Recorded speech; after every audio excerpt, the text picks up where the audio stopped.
আল্লাহওয়ালাদের চেহারাকে কোন নারীর সাথে লাগায়া তুমি যেই অন্যায় করতেছো, সাবধান, হয়তো রাতের ঘুমের মধ্যেও তোমার চেহারা শুয়োরের মতো হয়ে যেতে পারে। কথা কোন ঠিক না বেঠিক? কার চেহারা কার সাথে মিলাইতেছে একটু চিন্তাও হয় না? তোমার ঘরে কি মা নাই? তোমার ঘরে কি বোন নাই? অন্যের মহিলাকে লাগাও কেন? লাগাইতে মনে চায় তোমার মায়ের ছবি লাগাও। কথা কোন ঠিক না বেঠিক? এত বড় নির্লজ্জ কেন? এত বড় বেহা কেন? আরে শায়েখে চরমনের হাতে হাত দিয়ে বহু নাস্তিক মুরতাদ মদখোরেরা আল্লাহর কোরআনের পথে এসেছে। কথা বলেন ঠিক না বেঠিক?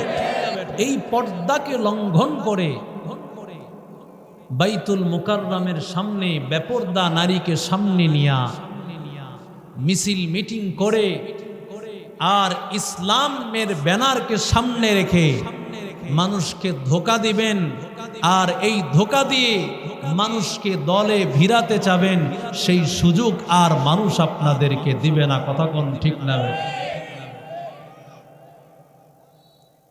ইসলামী আন্দোলন বের হলো কেন? যখন নাকি শায়েখ এটার স্টার্টিং এ ছিলেন, গাড়ি চলতেছিল মদিনার দিকে। কথা কন না কেন? মদিনার জন্য, ইসলামের জন্য, একমাত্র ইসলামের জন্য আমাদের যাত্রা, ইসলামের জন্যই জীবন, ইসলামের জন্য মরণ। ঠিক কিনা জোরে বলে? সব কিছুর মূলে ছিল ইসলামের একটা বক্স হয়ে যাক, ইসলামের পক্ষে সবাই চলে আসে। যখন সেই স্টার্টিং মদিনা থেকে ঘুরে আমেরিকার দিকে চলে গেছে, তখন সেই স্টার্টিং এও যখন মদিনাওয়ালা লোক নাই, তখন সবাই চলে আসছে আমেরিকার দিকে। মুসলমান যেতে পারে না, কোরআনওয়ালারা দিকে যেতে পারে না। সারা পৃথিবীর সবচেয়ে বড় দুশ্মন কোরআনের দুশ্মন, ইসলামের দুশ্মন, মুসলমানের দুশ্মন, মানবতার দুশ্মন হলো আমেরিকার ভারত। কথা বলেন ঠিক কিনা? সেই আমেরিকার ইসরায়েলের সাথে ভারতের সাথে মুসলমানের বন্ধুত্ব হতে পারে না। আজকে সারা বিশ্বের মানুষ তাকিয়ে আছে, মুসলমানকে নির্মমভাবে নির্যাতন করা হচ্ছে, নিপীড়ন করা হচ্ছে। ভারতের মুসলমানদেরকে হত্যা করে মন্দিরের সেই ঘণ্টির মধ্যে উপর করে ঝুলিয়ে রাখা হচ্ছে।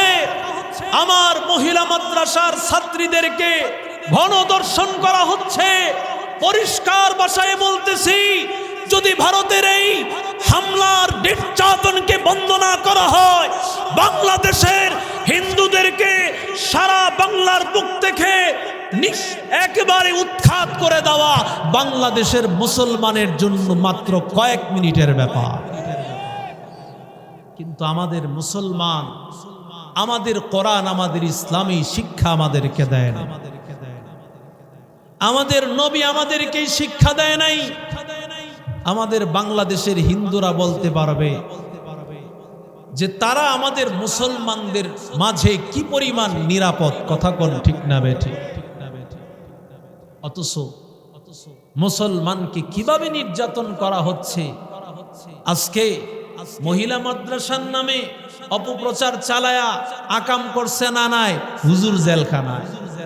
কথা কোন না কে? এই যে একটা অপপ্রচার চালিয়ে মানবতা বিরোধী ওলামায়ে কেরামকে দাঁড় করানো হচ্ছে, ইসলাম ও কোরআনের দুশ্মন আলেমকে দাঁড় করানো হচ্ছে। অথচ যদি মাদ্রাসা বন্ধ করতে হয়, মহিলা মাদ্রাসা সবার আগে স্কুল কলেজ 1 কোটি বছর আগে বন্ধ করা লাগে। কথা কন না কেন? হ্যাঁ, বিচ্ছিন্ন ঘটনা কোথাও হতে পারে, তার দৃষ্টান্তমূলক শাস্তি হবে যদি তার উপযুক্ত প্রমাণ পাওয়া যায়। কিন্তু প্রমাণ ছাড়া কারো উপর আপনি অপবাদ দিয়ে দিবেন, প্রমাণ ছাড়া, কোনো যাচাই বাছাই ছাড়া আল্লাহওয়ালাদের চেহারাকে কোনো নারীর সাথে লাগায়া তুমি যেই অন্যায় করতেছো সাবধান, সাবধান, হয়তো রাতের ঘুমের মধ্যেও তোমার চেহারা শুয়োরের মতো হয়ে যেতে পারে। কথা কোন ঠিক না বেঠিক? কার চেহারা কার সাথে মিলাইতেছে একটু চিন্তাও হয় না? তোমার ঘরে কি মা নাই? তোমার ঘরে কি বোন নাই? অন্যের মহিলাকে লাগাও কেন? লাগাইতে মনে চায় তোমার মায়ের ছবি লাগাও। কথা কোন ঠিক না বেঠিক? এত বড় নির্লজ্জ কেন? এত বড় বেহা কেন? আরে শায়েখে চরমনের হাতে হাত দিয়ে বহু নাস্তিক মুরতাদ মদখোরেরা আল্লাহর কোরআনের পথে এসেছে। কথা বলেন ঠিক না বেঠিক?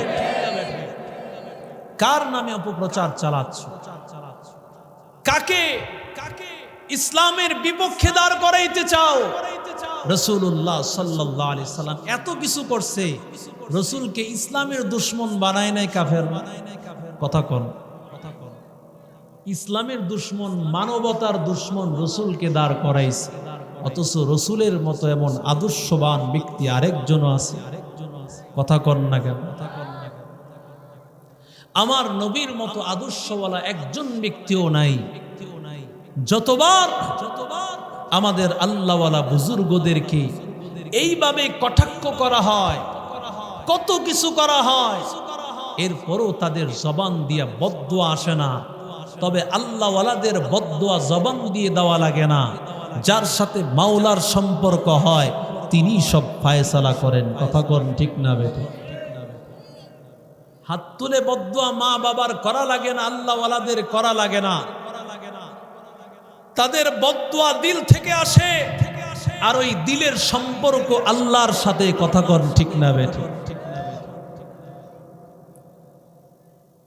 পৃথিবীর সর্বপ্রথম ঘটনাই ঘটেছে নারী।